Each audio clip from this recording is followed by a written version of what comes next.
Bonsoir à tout le monde, bienvenue à cette rencontre avec Pasteur Marie-Noël, bienvenue à ce rendez-vous hebdomadaire, une autre occasion de parler des choses spirituelles et notamment des secrets de la victoire. Nous avons déjà parcouru 7 secrets de victoire et j'ose croire que pour ceux qui ont commencé à les mettre en pratique dans leur vie, ils commencent à voir des résultats. Et aujourd'hui, nous allons parler d'un 8e secret, le secret de l'identité spirituelle. Père, nous te rendons grâce pour cette opportunité que tu nous donnes encore. Merci pour ta parole qui sortira ce soir. Merci parce qu'elle sortira pour apporter de la précision à quelqu'un. Merci parce qu'elle sortira pour apporter de la compréhension à quelqu'un. Merci parce qu'elle sortira pour bénir quelqu'un. Merci parce qu'elle sortira pour transformer la vie de quelqu'un au nom puissant de Jésus. Saint-Esprit, toi sans qui rien n'est possible, aie le total contrôle et ton chemin durant cette rencontre. Prends le contrôle de ton outil, de ton instrument que je suis ce soir et prends le contrôle de tous ceux qui sont à l'écoute au nom puissant de Jésus. Manifeste-toi puissamment et sois l'alpha et l'oméga. Amen. Bien-aimés, aujourd'hui, nous allons parler du secret de l'identité spirituelle. Alléluia. Et c'est quoi le secret de l'identité spirituelle? Premièrement, nous devons comprendre que au-delà de nos identités physiques, nous avons une identité spirituelle. Et dans la société d'aujourd'hui, beaucoup de personnes s'identifient selon ce qu'ils font. D'autres s'identifient selon leur métier. D'autres encore selon leur situation familiale. D'autres s'identifient selon leur passion et leur dénomination, leur appartenance à une dénomination, leur caractère physique.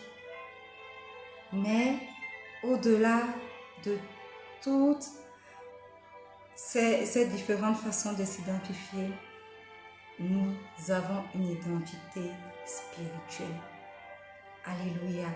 Et dans cette identité spirituelle réside un gros secret de victoire.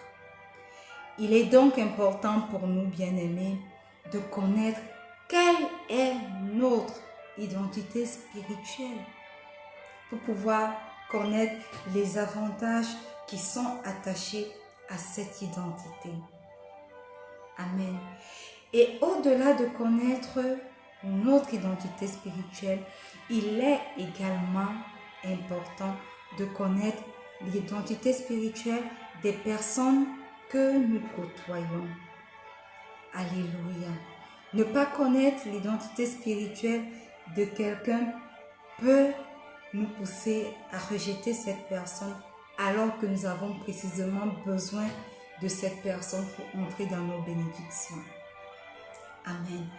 Et lorsque nous voyons dans l'Ancien Testament, le peuple d'Israël avait coutume de s'identifier à ses pères. C'est pour ça que nous pouvons voir à plusieurs niveaux dans la Bible ce qu'on appelle les généalogies. Et les Israélites s'identifiaient à leur père. Alléluia. Amen. Et nous allons voir également que dans le Nouveau Testament, le Seigneur Jésus s'est identifié à un père qui n'était pas un père physique, qui n'était pas ce qu'on appelle communément les ancêtres, les personnes de qui nos arrière-parents, arrière-arrière-parents, mais il s'est identifié à un père qui est le père spirituel qu'il avait, qui n'est nul autre que Dieu. Alléluia. Alors, c'est quoi notre identité spirituelle? Qu'est-ce que la Bible nous enseigne comme secret en ce qui concerne notre identité spirituelle? La première chose que nous devons savoir, c'est que en tant que chrétiens, nous n'appartenons plus à ce monde. 2 Corinthiens, nous allons lire le premier verset de ce jour dans 2 Corinthiens, le chapitre 5, le verset 17. Il est écrit: si quelqu'un est en Christ, il est une nouvelle créature. Les choses anciennes sont passées. Voici, toutes choses sont devenues nouvelles. Alléluia. Amen. Sachons-le bien, bien-aimés. Lorsque nous sommes en Christ, c'est en Christ que nous trouvons notre véritable identité. Et cette identité ne se résume pas simplement à une simple activité. Alléluia. En Christ, nous perdons notre ancienne identité. En Christ, nous revêtons une nouvelle identité. Une identité nouvelle qui ne dépend plus de nos capacités. Une identité nouvelle qui ne dépend plus de nos compétences, de ce que nous sommes capables de faire. Une identité qui ne dépend plus de la famille dont nous venons. Une identité qui ne dépend plus du nom de famille que nous portons. Une identité qui ne dépend plus du type de personne que nous fréquentons. Mais une identité qui dépend totalement de Dieu. Voilà pourquoi il est écrit: toutes choses sont devenues nouvelles. Les choses anciennes sont passées. Ces choses auxquelles nous nous identifions avant sont passées. Voilà, en Christ, toutes choses sont devenues nouvelles. Et Jean 1, le verset 12 à 13 dit: mais à tous ceux qui l'ont reçu, à ceux qui croient en son nom, elle a donné le pouvoir de devenir enfants de Dieu, lesquels sont nés non du sang, ni de la volonté de la chair, ni de la volonté de l'homme, mais de Dieu. Alléluia. Sachons le bien-aimé, une fois que nous avons choisi de naître de nouveau, nous avons choisi de marcher selon les préceptes du Christ, nous avons déclaré que Seigneur, tu es mon Seigneur et mon Sauveur personnel, et nous voulons entrer en nouveauté de vie. Spirituellement, nous ne sommes plus identifiés à nos pères physiques. Spirituellement, nous ne sommes plus identifiés par la lignée sanguine dont nous venons. Voilà pourquoi nous ne sommes plus à ce moment nés par le sang, ni par la volonté de la chair, ni par la volonté de l'homme, mais nous devenons enfants de Dieu et nous marchons selon la volonté de Dieu, parce que nous acquérons une nouvelle identité en Dieu. Amen. Et une fois que nous comprenons cela, alors les choses deviennent un peu plus faciles pour nous à comprendre. Alléluia. Une fois que nous comprenons cela, alors les choses de ce monde n'ont plus autant de valeur qu'elles avaient avant. Une fois que nous comprenons cela, nous ne sommes plus attirés par les choses de ce monde, mais bien plus par les choses spirituelles. Et qui dit spirituel dit attiré par les choses de Dieu. Attiré par tout ce qui a trait à faire sa volonté et rien que sa volonté lorsque nous sommes sur cette terre. Alléluia. Amen. Bien-aimés, nous pouvons avoir manqué de racines familiales. Nous pouvons ne pas avoir été reconnus par nos pères ou abandonnés par nos mères. Nous pouvons avoir été orphelins, déracinés, peut-être réfugiés. Mais laissez-moi vous dire ce soir que par Jésus-Christ, nous entrons dans une nouvelle généalogie. Par Jésus-Christ, nous entrons dans une généalogie divine où nous trouvons nos racines en Dieu, de qui toute famille véritable tire son nom. Par Jésus-Christ, si nous étions orphelins, nous avons dorénavant un Père qui n'est nul autre que notre Père céleste. Alléluia. Amen.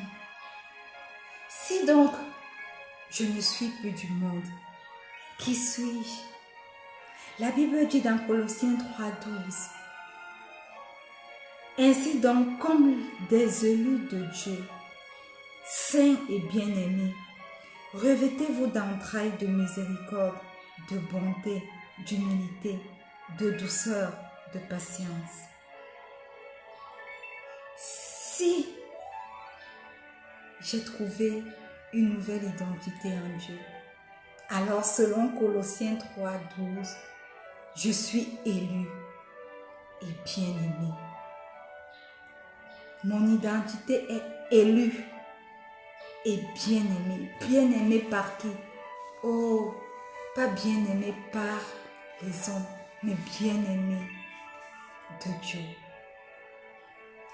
Éphésiens 2,10 dit, car nous sommes son ouvrage, ayant été créés en Jésus-Christ pour de bonnes œuvres que Dieu a préparées d'avance afin que nous les pratiquions. Waouh! Selon Éphésiens 2,10, nous sommes l'ouvrage de Dieu, nés de nouveau en Christ pour faire quoi? Son œuvre.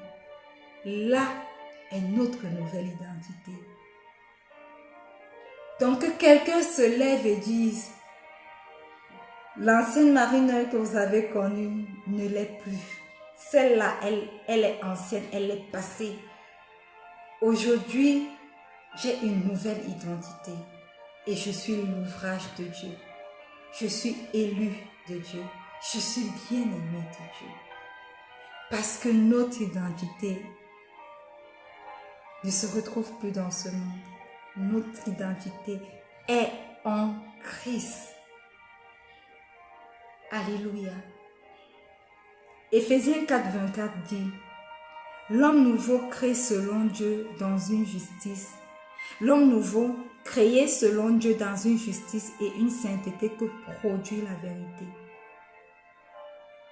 Quelle est mon identité spirituelle? Mon identité spirituelle selon Éphésiens 4,24 dit que je suis saint et je suis justifié parce que les choses anciennes sont passées. Mon identité ancienne est passée. Et voici, j'ai une nouvelle identité. Je suis justifiée, je suis sainte. Alléluia. Est-ce que nous commençons à comprendre le secret qui se cache dans la connaissance de notre identité spirituelle? Bien-aimés, il est important de savoir qui nous sommes spirituellement. Lorsque nous savons qui nous sommes spirituellement, alors lorsque les tempêtes se présentent, nous sommes capables de dire à cette tempête, écoutez, Je sais qui je suis. I know who I am. Je suis justifiée. Alors toi, tempête qui espère venir trouver une porte ouverte pour ravager dans ma vie, sache que je suis justifiée. Sache que je suis sainte. Sache que je suis l'ouvrage de Dieu. Sache que je suis élue de Dieu. 1 Thessaloniciens 5 dit, vous êtes tous des enfants de la lumière et des enfants du jour. Nous ne sommes point de la nuit ni des ténèbres. Voici l'identité spirituelle que me confère Christ. Enfant de lumière. D'enfant des ténèbres que j'étais, je suis passé à enfant de lumière par le biais du Seigneur Jésus-Christ. Galates 4, du verset 6 au verset 7. Et parce que vous êtes fils, Dieu a envoyé dans nos cœurs l'esprit de son Fils, lequel crie Abba Père. Ainsi tu n'es plus esclave, mais fils. Et si tu es fils, tu es aussi héritier par la grâce de Dieu. Waouh! Quelle est ma nouvelle identité? C'est que je suis héritière de Dieu. C'est que toi, tu es héritier de Dieu. 1 Corinthiens 3,16. Ne savez-vous pas que vous êtes le temple de Dieu et que l'Esprit de Dieu habite en vous? N'est-ce pas merveilleux de savoir que nous avons une identité qui permette à l'Esprit de Dieu de venir demeurer en nous? Au point où nous sommes capables de dire, look, moi je suis le temple du Saint-Esprit. Parce que le Saint-Esprit demeure en moi. Waouh! Malheureusement, beaucoup de chrétiens ne connaissent pas leur identité spirituelle. Parce que si, chrétiens que nous sommes, nous connaissions notre identité spirituelle, alors nous allions être une armée puissante sur cette terre. Une armée qui ne recule devant rien pour faire l'œuvre de Dieu. Une armée qui ne recule devant aucun obstacle parce qu'elle sait qui elle est. Une armée qui ne s'offusque pas du nom d'une personne lorsqu'on vient parler de Jésus et qu'on se frotte à un nom.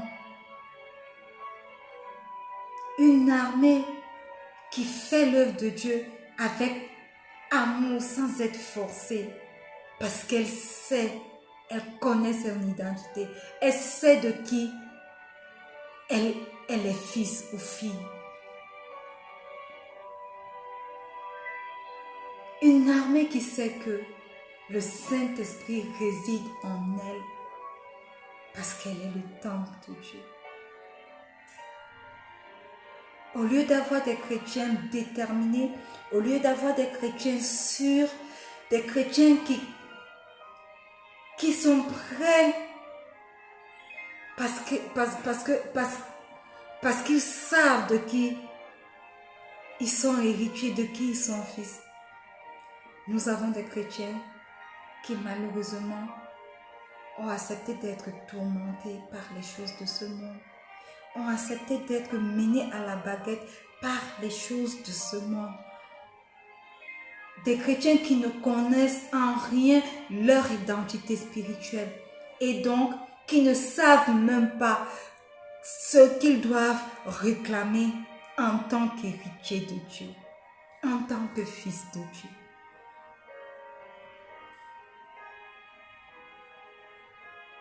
Alléluia. Il y a un gros secret à connaître qui on est spirituellement. Amen.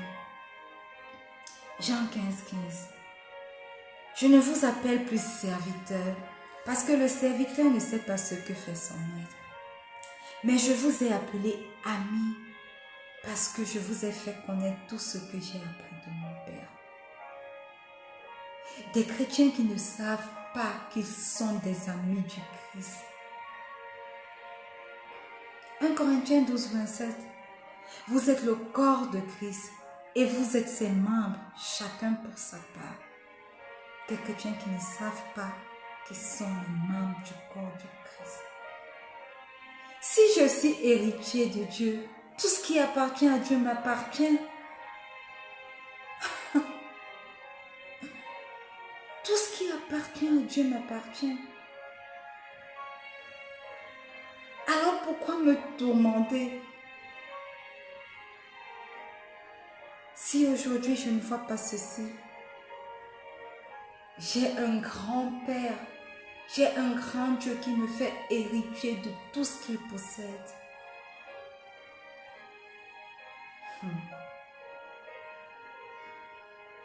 Sachez-le, lorsque nous connaissons notre identité, nous avons la victoire face à tous les obstacles qui se présentent devant nous. Oh oui. Oh oui. Lorsque nous sommes conscients de notre identité en Christ, alors nous sommes victorieux. Parce que souvenez-vous, nous sommes héritiers d'un Dieu victorieux. Notre Dieu n'a jamais perdu. Oh, il n'a jamais perdu une seule bataille. Et si nous sommes héritiers de ce Dieu victorieux, cela signifie que nous ne sommes nul autre que victorieux en lui, par lui. Amen. Alors, arrêtons de nous tourmenter. Arrêtons de nous alarmer. Parce que nous sommes victorieux. Face à cette situation que vous traversez, vous êtes victorieux en Christ. Quel que soit ce que vos yeux physiques peuvent voir, vous êtes victorieux. Parce que vous êtes des êtres spirituels. Vous êtes victorieux. Et parce que spirituellement vous avez la victoire sur le point de vue physique est inévitable. Parce que ce qui est physique n'est que le reflet de ce qui est spirituel. Alléluia. Voyez-vous combien il est important de savoir qui nous sommes spirituellement. Et comme je l'ai dit, il est également important de savoir qui sont les différentes personnes que nous côtoyons physiquement. Il est important de connaître qui sont ces personnes physiques. Voyez-vous, dans la Bible, le Seigneur, les Israélites avaient reçu la promesse qu'Élie allait revenir. Mais quand Élie est revenu, parce qu'ils ont été incapables de l'identifier spirituellement, ils n'ont même pas su qu'Élie était revenu. Matthieu 11, 14 dit, et si vous voulez le comprendre, c'est lui qui est l'Élie qui devait venir. Il s'agissait de nul autre que Jean-Baptiste. Jean-Baptiste était Élie spirituel qui était censé revenir. Mais malheureusement, les Juifs s'étaient mis en idée que Élie devait revenir physiquement. Et ont oublié que le Dieu que nous servons est spirituel et que ces choses sont spirituelles. Et si un temps soit peu, ils avaient envisagé la chose du point de vue spirituel, ils se seraient rendus compte que Jean-Baptiste était en effet Élie. Parce que spirituellement parlant, il avait le même esprit qu'Élie. Alléluia. Luc 2, 11. C'est qu'aujourd'hui dans la ville de David, il vous est né un sauveur qui est le Christ, le Seigneur. Physiquement parlant, le bébé de Marie était Jésus, le fils de Joseph, descendant de la lignée de David. Mais l'identité spirituelle de ce bébé de Marie était tout à fait différente. Dans le naturel, il s'appelait Jésus, le fils de Marie, de Joseph. Mais spirituellement, il s'appelait le Christ. Le Seigneur, le Sauveur que le monde attendait. Mais malheureusement, parce qu'ils étaient bornés, ils étaient focalisés sur l'identité physique, ils n'ont pas pu reconnaître spirituellement ce Christ qu'ils attendaient et qui avait été prédit depuis des milliers d'années.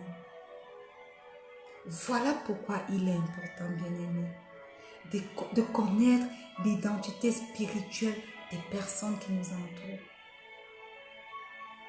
Parce que beaucoup sont passés à côté de leur bénédiction parce que spirituellement, ils n'ont pas pu reconnaître le don qui leur avait été donné en des personnes physiques. Alléluia.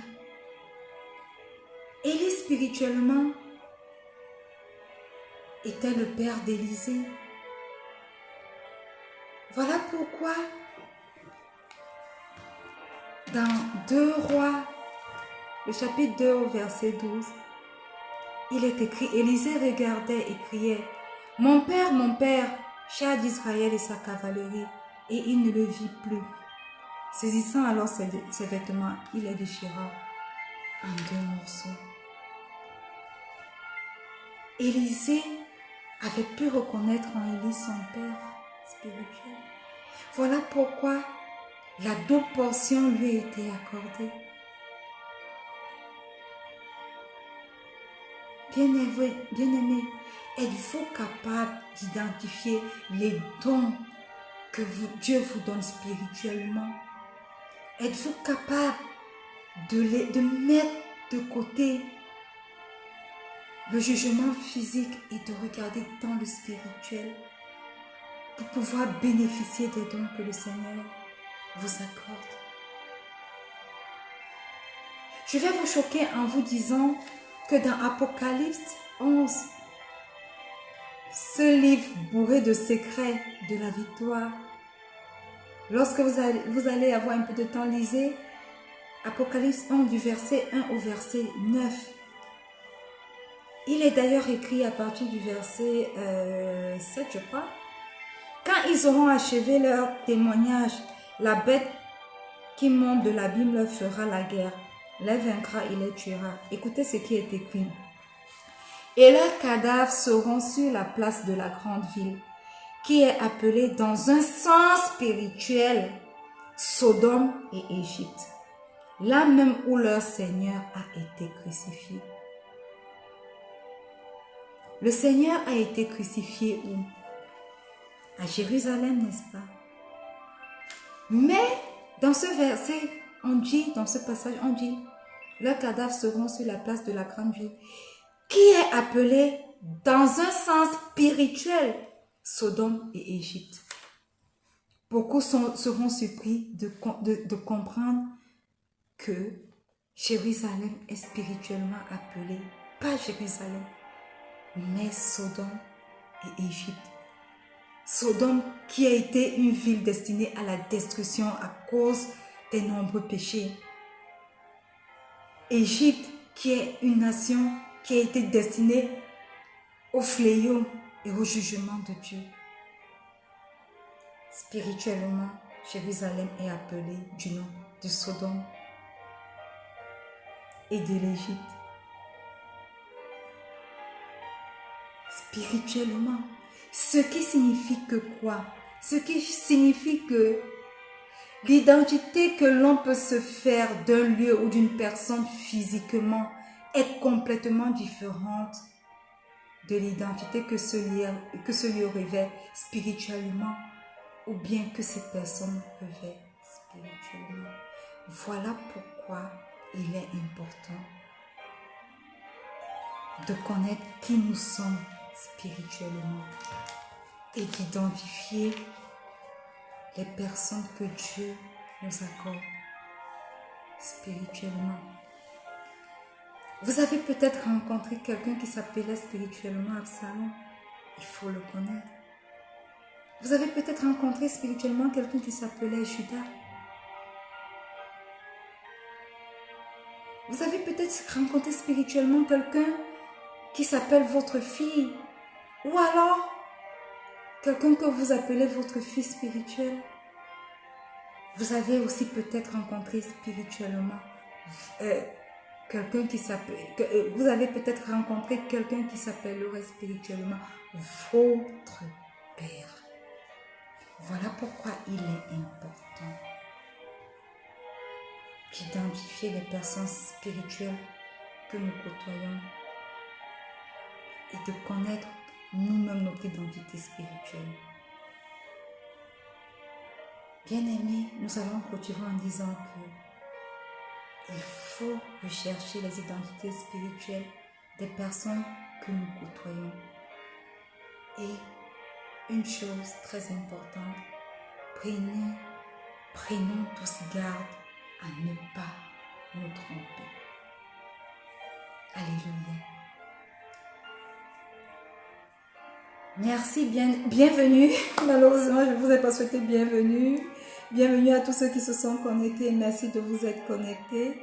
Quelle que soit la plateforme où vous nous suivez en ce moment, sachez que cette rencontre passe en rediffusion le lundi et chaque lundi, chaque jeudi à partir de 19h00 UTC plus 1 sur le profil Facebook Marie-Noël Sosomunga, la page Facebook et le groupe Facebook Rencontre avec Pasteur Marie-Noël, et également sur Twitter, YouTube. Il vous suffit simplement de taper Marie-Noël Soso et vous allez être redirigé vers une de nos pages, vers nos différentes pages, sur Instagram également. Donc, vous pouvez activer la cloche de notification pour être notifié chaque fois que nous arrivons en direct, chaque fois que nous sommes en direct. Alléluia. Si vous voulez avoir une nouvelle identité en Christ, c'est l'occasion pour moi de vous introduire dans la prière du salut ce soir. Faites simplement cette prière après moi. Répétez simplement cette prière. Dites: Seigneur Jésus, je viens à toi ce soir tel que je suis. Je reconnais que Christ est mort sur la croix pour moi et que par son sang, je suis justifié. Ce soir, j'aimerais faire de toi, Christ ressuscité, mon Seigneur et mon Sauveur personnel. Viens et demeure en moi.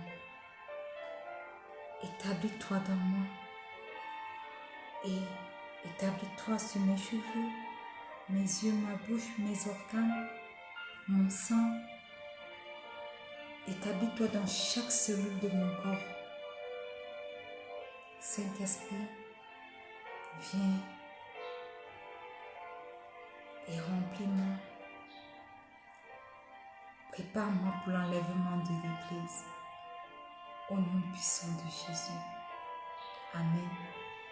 Si vous avez fait cette prière, sachez que vous êtes nés de nouveau et que le Seigneur Jésus-Christ, Christ ressuscité, est donc désormais votre Seigneur, votre Sauveur personnel. Et je ne vais pas clôturer ce soir sans vous avoir laissé une bénédiction qui va vous garder jusqu'à notre prochaine rencontre. Et la bénédiction de ce soir est tirée dans le livre de Proverbes 10, le verset 22. Il est écrit: c'est la bénédiction de l'Éternel qui enrichit et il ne la fait suivre d'aucun chagrin. Amen. Alors étendez vos mains vers moi tandis que j'étends mes mains vers vous. Éternel mon Dieu, mon roi, nous te rendons grâce pour toutes les personnes connectées ou toutes les personnes qui écoutent cette exhortation en replay. Nous prions afin que ta bénédiction qui ne se fait suivre d'aucun chagrin, ta bénédiction qui enrichit, repose sur la vie de toutes ces personnes à partir de ce soir au nom puissant de Jésus. Que cette parole de Proverbe 10 Verset 22. Que par la vertu du Saint-Esprit, j'implante dans les vies de cette personne. Sois notre leitmotiv. Éclaire nos chemins jusqu'à notre prochaine rencontre. Vendredi prochain, lorsqu'il sera 19h sur toutes nos différentes plateformes. Au nom puissant de Jésus. Amen. Bien-aimés, nous sommes arrivés à la fin de cette exhortation. Je reste et je demeure votre servante, Pasteur Marie-Noël. N'hésitez pas à laisser vos commentaires, à liker, inviter d'autres personnes à se connecter. N'hésitez pas à laisser vos intentions de prière. Allez et communiez dans vos différentes familles spirituelles. Ayez des temps de rencontre avec votre Père, temps de méditation et temps de prière avec lui. Lisez votre Bible et méditez-la tous les jours. Je vous aime très fort, mais le Seigneur Jésus vous aime encore plus. Shalom.